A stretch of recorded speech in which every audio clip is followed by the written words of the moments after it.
kali ini saya akan sampaikan video tentang strategi lolos di jalur mandiri UB gelombang 2, karena banyak sekali yang bertanya, banyak sekali yang minta dibuatkan semacam analisa strategi, sehingga peluang untuk bisa menjadi mahasiswa UB terbuka lebar, karena ini adalah gelombang kedua, gelombang terakhir, yang mana peminatnya juga masih banyak dan persaingan juga sangat tinggi. Untuk itu harus pintar-pintar mengatur strategi bagaimana jangan sampai sudah ikut gelombang 1 tapi belum beruntung, di gelombang kedua mengalami hal yang sama karena strategi yang salah. Untuk itu saya buatkan video ini, mudah-mudahan membantu.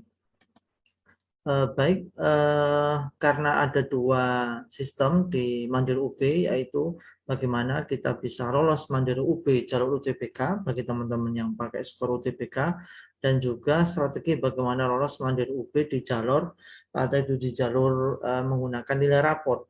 Dua strategi ini atau dua cara ini yang mudah-mudahan nanti saya sampaikan strateginya. Yang pertama akan saya sampaikan adalah strategi untuk bisa lolos Mandiri UB baik jalur UTBK dan rapor, paling tidak ada 3 hal. Ya, yang pertama, perhatikan komposisi skor UTBK atau rapor. Saya ulangi ya, perhatikan komposisi skor UTBK atau nilai rapor teman-teman sekalian. Yang kedua, perhatikan sertifikat prestasi.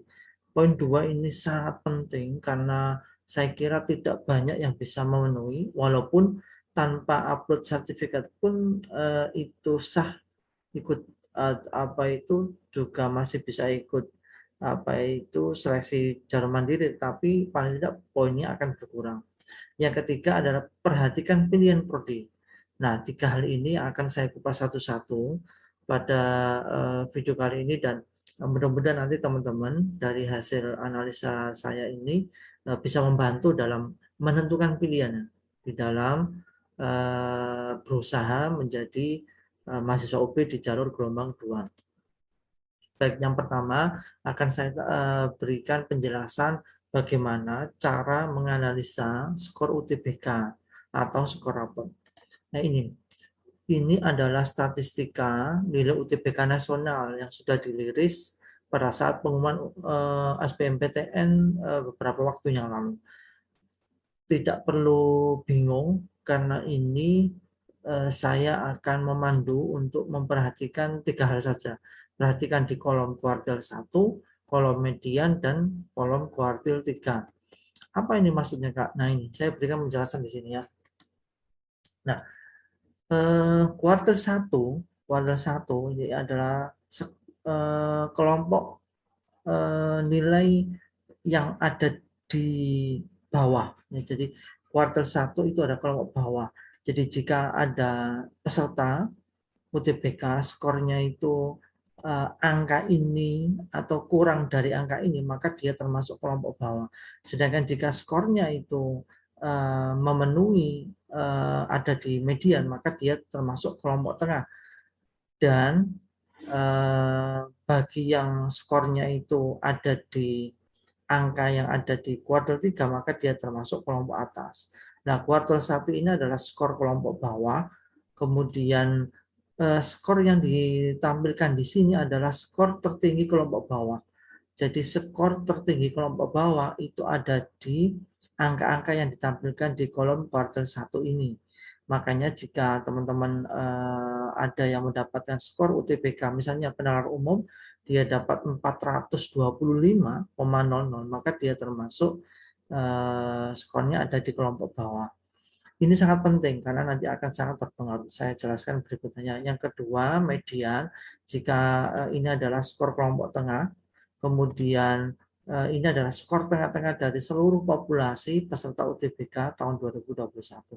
Sedangkan kuartil 3 ini adalah skor kelompok atas, dan yang ditampilkan di kolom ini adalah skor terendah kelompok atas.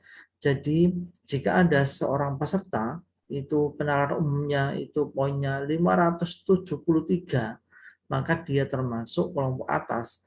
Dan lebih dari 572,17 sampai nilai maksimum yang tertera di sini, maka dia termasuk kelompok atas. Nah, Dengan mengetahui tiga komponen nilai UTBK ini, maka teman-teman nanti bisa metakan kira-kira saya ini ada di skor saya itu ada di kelompok bawahkah, di kelompok tengah, atau di kelompok atas. Karena nanti ini akan sangat mempengaruhi penilaian dari tim penilai di Universitas Brawijaya. Saya berikan contohnya, ini contoh satu ya. Ini saya ambil skor UTBK dari salah satu peserta UTBK tahun ini 2021. Mungkin ini kalau terlalu kecil saya besarkan di sini ya. Nah, ini potret nilai UTBK salah satu peserta yang kemarin ikut tes UTBK ya. Jadi PU-nya sekian, ada kemampuan kuantitatif, penerapan pengetahuan dan pemahaman umum, PPM, ini anak sosum ya, ini geografi, sejarah, sosial ekonomi. Kalau kita analisa skor ini dengan tabel statistik nilai UTBK nasional, maka bisa disimpulkan, nah ini ya, PU-nya itu kuartal 3 karena dia 612. Kuartal 3 ini minimal 572. Dia skornya 612. Berarti ada di kuartal 3 walaupun kuartal 3 yang tengah-tengah ya. Kemudian kakaknya juga kuartal 3 karena di sini 5 kan ini kepala 5 semua. Dia ini kepala 6 dan kepala 7. PPU-nya ini dia kuartal 3 tapi yang atas ya karena nilainya 700. Kemudian PBM-nya dia nyaris ada di tengah karena di 576. Ini 569, tapi dia masih masuk kuartal 3. Jadi ada 1, 2, 3, 4, 5, 6. Ada 6 komponen yang anak ini masuk di kelompok atas berdasarkan nilai UTBK-nya. Ya, ekonomi juga ada di kuartal 3 karena ekonomi itu nilai terendahnya di sini masih ada di kisaran 554 masih ada di kuartal 3. Nah, sedangkan untuk sosiologi dia termasuk median karena sosiologi ini nilai terendahnya apa itu nilai terendah kuartal 3-nya 565 sedangkan dia hanya 466. 466 berarti dia masuk di median. Nah, potret skor ini menunjukkan bahwasannya peserta ini secara skor UTBK dia ada di kelompok atas. Kenapa? Karena mayoritas skornya itu ada di kuartal 3. Jadi anak ini jika mendaftar di UB menggunakan skor UTBK, maka dia peluangnya tinggi. Kenapa? Karena potret skornya itu ada di kuartal 3 semua. Artinya dalam tanda kutip UB pasti mikir, wah anak ini pasti pinter. Karena skornya ada di kuartal 3 dan ini punya peluang besar untuk diterima. Tinggal nanti dia strateginya, pilihlah prodi-prodi yang dia skornya tinggi.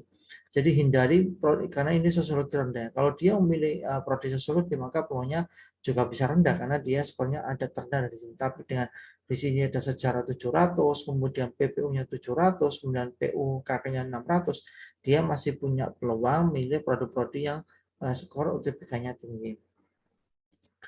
Berikutnya contoh kedua, ini saya cuplik juga salah satu skor UTBK peserta SBMPTN tahun ini ya. Ini anak saintek saya besarkan, nah seperti ini agak pecah ya, tapi mudah-mudahan masih terbaca angkanya. Dari potret ini maka bisa kita simpulkan ada 1, 2, 3, 4. Ada 4 komponen skor yang dia ada di kuartal 3. Kemudian ada 3 komponen yang ada di median dan ada 1 komponen yang ada di kuartal 1. Ini merah. Kalau kita mengatakan ini merah ya karena biologi ini 391 sedangkan kuartil satunya itu biologinya 400 skor maksimal 423. Jadi dia tidak masuk skor maksimal di kuartal 1, dia malah di bawah kuartal 1 ya. Jadi ini kuartal satunya rendahnya. Dan ini potret dari peserta ini saya kira sangat berat kalau dia harus berjuang menggunakan nilai UTBK karena potretnya yang median 3, yang merah 1, yang kuartal 3 hanya ada, artinya ini anak tengah-tengah ya, anak tengah-tengah dan persaingannya akan sangat tinggi jika dia menggunakan skor ini untuk jalur mandiri kecuali dia pinter milih prodi yang tidak banyak peminatnya, yang mungkin saingannya juga potretnya mirip dengan skor punya dia. Tapi kalau dia milih prodi yang Misalnya kalau ini pilih prodi FK jelas nggak keterima karena FK itu pasti butuh biologi atau farmasi. Dia peluangnya sangat kecil karena nilai biologinya merah seperti ini. Nah, ini adalah gambaran bagaimana dengan skor UTBK yang teman-teman miliki, teman-teman itu bisa menganalisa posisi teman-teman ada di mana. Apakah saya itu nilai skor UTBK saya ada di posisi bawah, posisi tengah, atau posisi atas. Karena di itu akan sangat menentukan peluang teman-teman. Dan itu nanti akan berkorelasi dengan prodi apa yang akan saya pilih. Karena kalau saya ada di posisi tengah, pembedaan prodi yang saya pilih itu keketannya tinggi, maka sama saja saya memiliki peluang kecil. Tapi kalau saya ada di posisi atas, maka saya juga bisa berani bersaing gitu ya dengan peserta lain untuk memilih prodi yang favorit misalnya. Nah, di sini adalah kunci bagaimana komposisi skor UTBK dibandingkan dengan statistik nilai UTBK nasional itu adalah sangat penting sekali karena kata kuncinya ada di sana. Karena UB akan punya skor teman-teman dan nanti ketika skor teman-teman itu dicuplik maka di situ sudah kelihatan mana yang hijau, mana yang kuning dan mana yang merah. Nah, bagaimana dengan kalau rapot? Jalur rapot itu yang dimasukkan itu hanya 4 komponen, mapel matematika, BI dan bahasa Inggris, kemudian sainteknya itu ternyata hanya rata saja, artinya tidak muncul fisikanya berapa, kimianya berapa, ekonomi berapa, dan itu saya analisa komposisi nilai yang ada di kelompok mapel pilihan itu tidak berpengaruh karena yang dilihat hanya rata saja. Maka yang penting nanti adalah usahakan nilai rapor ada di kelompok median dan kuartil 3. Artinya teman-teman nanti bisa membuat analisis sendiri. KKM itu anggaplah kuartil 1 bawah. Kemudian skor 100 itu maksimal ya. Kalau nilai teman-teman ada di 90 ke atas, maka teman-teman masuk di kuartil 3, artinya kelompok atas. Tapi kalau 8 misalnya 85 sampai 90 berarti teman-teman ada di median. Tapi kalau skornya itu rata-rata rapotnya adalah di bawah 85, berarti teman-teman ada di kelompok bawah. Dan itu berarti teman-teman harus memperhatikan betul prodi apa yang saya pilih. Karena salah milih prodi maka juga bisa berakibat kita tidak lolos di jalur mandiri UB ini. Yang kedua ini sangat penting sekali karena teman-teman UB itu tidak bisa membandingkan satu sekolah dengan sekolah lain menggunakan nilai rapor karena KKM setiap sekolah itu beda-beda. Apalagi sekolah itu dari masing-masing kota itu punya keketatan masing-masing berbasis sekolah. Dan cara yang paling mudah bagi UB untuk menilai sekolah kita adalah dengan nomor 2, peringkat sekolah nasional. Didapatkan dari mana ini? Teman-teman bisa lihat di web LTMPT ya dengan subtopik 1000 top SMA nasional. Di situ teman-teman bisa lihat apakah sekolah saya masuk 1000 top nasional. Kalau toh masuk itu ada di peringkat berapa? Apakah di peringkat 100, 200, 500 atau bahkan di 900 atau bahkan tidak ada di daftar 1000 top SMA nasional. Karena itu sangat mempengaruhi indeks sekolah. Karena UB tidak hanya melihat rata nilai rapot, tapi bagaimana nilai rapot itu berkorelasi dengan peringkat sekolah secara nasional. Maka nanti ini bisa menjadikan apa itu semacam analisa, kira-kira saya sudah benar tidak memilih prodi sesuai dengan modal yang saya miliki. Baik, yang kedua, perhatikan sertifikat prestasi, teman-teman.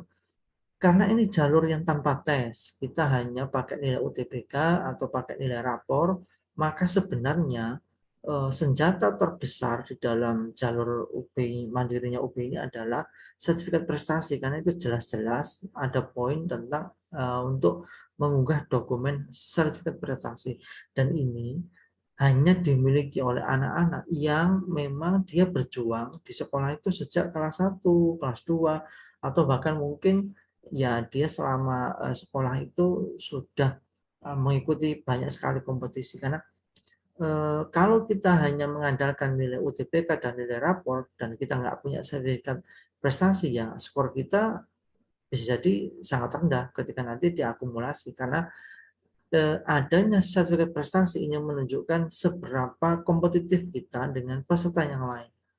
Dan ini kelihatan, apalagi kalau kita punya sertifikat tingkat internasional ya, atau mungkin tingkat nasional, maka itu skornya bisa sangat tinggi sekali.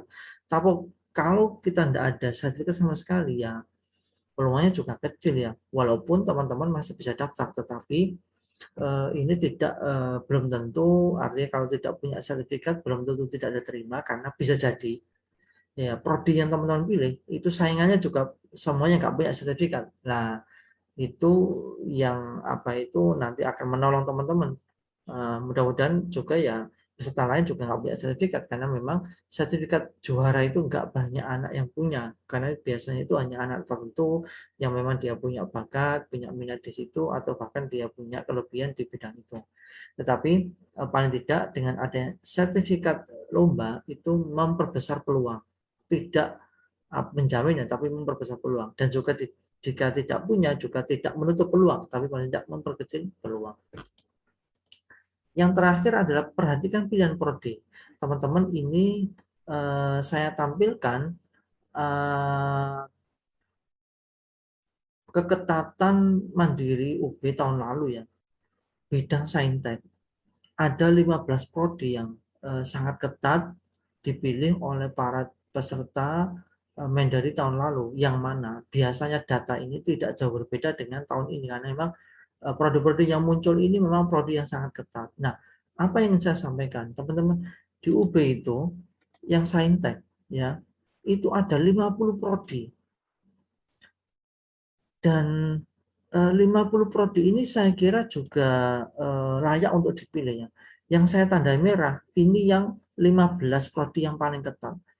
Kalau teman-teman dengan modal pas-pasan, kemudian ngotot atau kemudian memaksakan diri untuk memilih prodi yang saya tanda merah, yang di sini tuh keketatannya tinggi, ya bisa jadi peluang teman-teman sangat kecil, karena memang prodi-prodi yang ketat ini ya bagi mereka yang modalnya tinggi, yang tadi nilai UTBK-nya ada di kuartal 1, nilai UTBK ada di kuartal 3, nilai rapor ada di kuartal 3, mereka yang punya sertifikat lomba, mereka yang kemudian apa itu skor UTBK-nya itu komposisinya bagus, hijau semua, dan itu adalah modal yang sangat cukup untuk mereka bersaing di prodi-prodi yang saya cetak merah, yang di sini adalah yang sangat banyak peminatnya. Tetapi teman-teman yang modalnya itu ada di tengah-tengah, masih banyak prodi teman-teman yang bisa dipilih, dan saya kira di UB itu prodinya bagus-bagus gitu ya.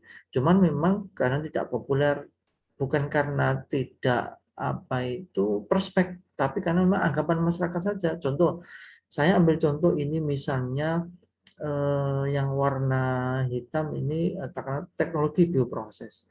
Saya kira ini tidak banyak dibahas, padahal teknologi bioproses itu adalah teknologi masa depan. Bagaimana ke depan itu berbagai macam ilmu terapan biologi, dalam hal ini adalah yang digabungkan dengan teknologi, itu bisa menguasai pasar. Bagaimana pengembangan tanaman itu menggunakan teknologi, pengolahan limbah itu juga menggunakan teknologi yang berbasis lingkungan, karena memang ke depan tren teknologi itu yang ramah lingkungan, dan teknologi bioproses itu adalah salah satu yang mempelajari ilmu itu. Tidak banyak dibahas orang, padahal prospek ke depan itu sangat tinggi. Jadi saya sarankan teman-teman yang punya modal sedang atau mungkin pas-pasan, pilihlah yang warna hitam-hitam ini. Nanti bisa dicek ulang di webnya UB kira-kira seberapa atau bidang cakupannya apa saja, wilayah kerjanya apa saja, sehingga semakin memantapkan teman-teman dalam memilih prodi tersebut. Jadi jangan hanya terpaku pada 5 prodi yang mungkin ini apa itu sangat populer ya, tetapi teman-teman tidak punya modal yang cukup untuk bisa bersaing di prodi tersebut. Yang berikutnya ini adalah prodi yang sosum ya. Ini juga ada 15 yang dirilis yang sangat ketat tahun lalu, dan biasanya berbanding lurus dengan keketatan tahun ini. Dan di UB itu ternyata ada 29 prodi yang bisa dipilih oleh teman-teman atau anak sosum.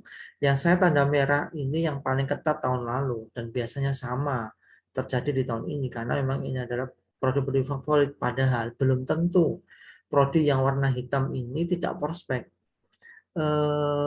Karena mungkin ya animo masyarakat, tetapi sebenarnya kebutuhan masa depan itu juga tidak berbanding lurus dengan animo masyarakat. Contoh saya beri contoh ya, warna hitamnya ekonomi Islam. Ini jarang peminatnya kalau saya lihat. Padahal ke depan prospek bidang perbankan Islam itu sangat besar, apalagi dengan adanya Bank Syariah Indonesia. Dan ternyata tidak banyak milih karena mungkin menganggap mungkin wilayah kerjanya kecil, cakupan terbatas. Padahal kalau kita mau melihat suatu prodi itu adalah lihatnya prospek masa depan, dilihat dari tren kebutuhan masyarakat sekarang. Dan ini saya kira salah satu salah satu analisa yang layak juga untuk dipertimbangkan ya. Kalau modalnya tinggi, tidak apa-apa teman-teman berani bersaing di prodi yang warna merah. Tapi kalau modalnya tengah-tengah atau pas-pasan, saya sarankan pilihlah prodi yang saya blok hitam ini, karena di situ persaingannya agak rendah dan peluang teman-teman bisa menjadi bagian dari mahasiswa UPI terbuka lebar. Baik, mungkin sampai di sini dulu ulasan saya. Tetap di channel ini, tetap semangat, tetap optimis. Insya Allah berhasil. Saya doakan semua teman-teman di gelombang 2 bisa lolos. Dan sampai ketemu di video berikutnya tentang bagaimana bisa kuliah dan berprestasi di Universitas Brawijaya. Tetap di channel ini. Sampai ketemu. Wassalamualaikum warahmatullahi wabarakatuh.